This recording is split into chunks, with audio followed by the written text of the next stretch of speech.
Hi friends, இன்றைக்கி கிழங்கா மீன் வச்சு Chettinad fish குழம்பு வந்து செய்ய போகிறேன். எப்படி செய்யலான்னு பார்க்கலாம். அடுப்பை பற்ற வச்சுருங்க. பற்ற வச்சுட்டு அடுப்பு காஞ்சிருச்சு, சட்டி காஞ்சிருச்சு. இப்போ நான் ஒரு 4 ஸ்பூன் அளவுக்கு எண்ணெய் ஊற்றிக்கிட்டேன். எண்ணெய் காயட்டும். செட்டிநாடு குழம்பு இல்லையா, அதுக்கு வந்து நான் மசாலா வந்து ரெடி பண்ண போகிறேன். எண்ணெய் காஞ்சிருச்சு. இப்போ வெங்காயத்தை வந்து வறுத்துக்கோங்க. இப்போ வெங்காயம் வதங்கிருச்சு. நான் வந்து எப்பொழுதுமே சின்ன வெங்காயம் வச்சு தான் குழம்பு, மீன் குழம்பு, புளிக்குழம்பு எல்லாமே நான் வைப்பேன். நீங்கள் வந்து பெரிய வெங்காயம் யூஸ் பண்ணி கூட நீங்கள் செஞ்சுக்கலாம். இப்போ வந்துட்டு இது வதங்கிருச்சு. இப்போ நான் 2 தக்காளி எடுத்திருக்கேன். 2 தக்காளியும் போட்டு அதையும் வதக்கிக்கோங்க. இப்போ இது வதங்கிட்டு இருக்கேல, நான் பூண்டு வச்சுருக்கேன். அந்த பூண்டையும் போட்டுக்கோங்க. ஒரு 10 பல்லு போட்டிருக்கேன் நான். அதையும் போட்டு நல்லா வதக்கிக்கோங்க. இப்போ வந்து தேங்காய் போட்டுக்கோங்க. நான் கொஞ்சமாக தான் தேங்காய் யூஸ் பண்ணுறேன். நீங்கள் வேணும்னா இன்னும் கொஞ்சம் போட்டுக்கலாம் தேங்காய்.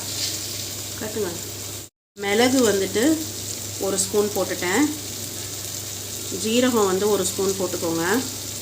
இப்போ இதை நல்லா வதக்கிக்கோங்க. கருவேப்பிலை போட்டுக்கோங்க. ஒரு 2 மினிட்ஸ் வதக்கிடுங்க. வதக்கிட்டு இதை நம்ம அரைச்சிக்கணும். ஆறணுன்னு அரைச்சிக்கோங்க. இப்போ நான் ஸ்டவ்வை வந்து ஆஃப் பண்ணிடுறேன். ஃபஸ்ட்டு வந்து நம்ம மீன் வச்சுருக்கோம்ல, மீனில் வந்து கொஞ்சோண்டு இஞ்சி பூண்டு பேஸ்ட் போட்டுக்கோங்க. கொஞ்சமாக உப்பு போட்டுக்கோங்க. கொஞ்சோண்டு மஞ்சத்தூள் போட்டுக்கோங்க. கொஞ்சோண்டு மிளகாத்தூள் போட்டு இதை வந்து பெசரி வச்சுருங்க. இந்த மாதிரி மசாலா வந்து தடவி வச்சுக்கோங்க. அடுத்தது நம்ம குழம்பு செய்ய ரெடி பண்ணலாம். குழம்பு செய்ய போகிறேன். அதுக்கு எண்ணெய் ஒரு 3 ஸ்பூன் எண்ணெய் ஊற்றிக்கோங்க. எண்ணெய் காயட்டும்.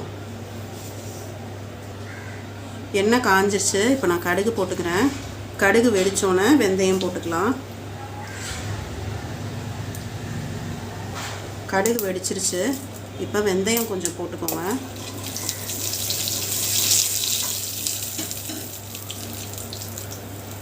கருவேப்பிலை போட்டுக்கோங்க. சின்ன வெங்காயத்தை நான் கட் பண்ணி வச்சுருக்கேன். அதையும் நல்லா வறுத்துக்கோங்க. 2 பச்சை மிளகாய் எடுத்திருக்கேன். அதை நடுவில் கட் பண்ணிக்கோங்க. அடுத்தது பூண்டு பல், ஒரு 10 பூண்டு பல், அதையும் கொஞ்சம் சின்னதாக சாப் பண்ணிக்கோங்க. அப்புறம் கொஞ்சோண்டு இஞ்சி. நல்லாயிருக்கும், இஞ்சி போட்டிங்கன்னா நல்லா வாசனையாக இருக்கும். அதனால் சின்னதாக குட்டியாக கட் பண்ணி நீங்கள் போட்டுக்கோங்க. கட் பண்ணி அதையும் நல்லா வதக்கிக்கோங்க. இப்போ நல்லா வெங்காயம் வதங்கிருச்சு. இதுக்கப்புறமா நம்ம அரைச்சி வச்சுருந்தோம்ல, ஒரு மசாலா அரைச்சோம் இல்லையா, அதை வந்து போட்டுக்கோங்க.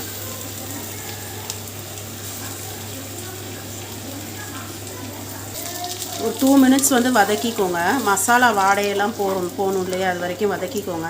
மிளகாத்தூள் போட்டுக்கோங்க 2 ஸ்பூனு.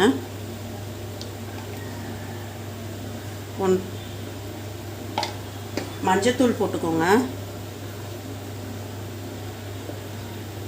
மல்லித்தூள் போட்டுக்கோங்க. மல்லித்தூள் வந்து ஒரு 2 ஸ்பூன் போட்டுக்கோங்க. தேவையான அளவு உப்பு போட்டுக்கோங்க. இப்போ தண்ணி மிக்ஸ் பண்ணிக்கோங்க. ஒரு கொதி வரட்டும். ஒரு கொதி வந்தோடனே நம்ம புளி தண்ணி ஊற்றிக்கலாம். பாருங்க, நல்லா கொதிச்சிருச்சு. மசாலா வந்து கொதிச்சிருச்சு. நான் ஒரு எலுமிச்சம்பழம் அளவுக்கு வந்துட்டு புளி எடுத்து அதை ஒரு 1/2 hour முன்னாடியே வந்துட்டு ஊற வச்சுட்டேன். ஊற வச்சு இப்போ கரைச்சி வச்சுருக்கேன். அதை நான் ஊற்றிக்கிறேன். இப்போ இது வந்து ஒரு 10 மினிட்ஸ் வந்து இது நல்லா கொதிக்கட்டும். இப்போ குழம்பு கொதிச்சிருச்சு. இப்போ மீனில் நம்ம வந்துட்டு இஞ்சி பூண்டு பேஸ்ட்டு, மஞ்சத்தூள், உப்பு இதெல்லாம் போட்டு பெசரி வச்சுருக்கோம்ல, அதை வந்து குழம்புல போட்டுருங்க. போட்டு ஒரு 5 மினிட்ஸ் கொதிக்கணும். குழம்ப வந்து ரொம்ப கிண்டாதீங்க, இல்லைன்னா மீன் வந்து உடஞ்சிரும். மீன் குழம்பு வந்து ரெடி ஆகிடுச்சு.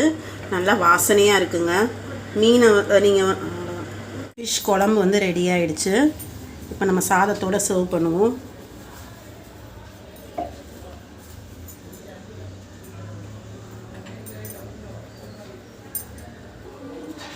உங்களுக்கு இந்த வீடியோ பிடிச்சிருந்துச்சுனாக்கா லைக் பண்ணுங்கள், கமெண்ட் பண்ணுங்கள், ஷேர் பண்ணுங்கள், சப்ஸ்கிரைப் பண்ணுங்கள். தேங்க்யூ.